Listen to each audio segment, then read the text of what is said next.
আসসালামু আলাইকুম, কেমন আছেন সবাই? আলহামদুলিল্লাহ, আমিও ভালো আছি। আমি কিন্তু এই হাদিসটার প্রেমে পড়ে গেছি, তাই আপনাদেরকেও শোনাইতে আসছে।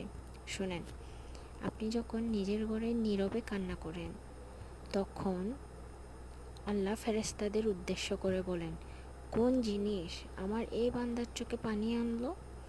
ফেরেশতাগণ বলেন, আপনার বান্দা সুখে নেই, আপনার বান্দা অনেক দিন হাসেনি।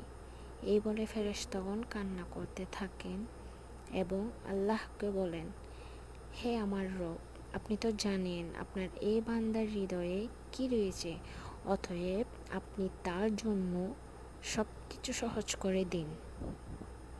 আল্লাহ বলেন, আমার এই বান্দা অনেক কিছু জীবন থেকে হারিয়েছে, ফেলেছে, যা সে অধিক ভালোবেসেছিল। অতএব আল্লাহ বলেন, আপনি শপথ করেছি, আমার বান্দা যা তার জীবন থেকে হারিয়েছে এর চেয়ে উত্তম জিনিস তাকে এনে দেব, যা দেখে দুনিয়া ও আখিরাত সবাই বিস্মিত হবে। সুবহানাল্লাহ। আসলে আমার আল্লাহ যা পরিকল্পনা করে সবই সুন্দর, তাই আমাদের ধৈর্য রাখা দরকার।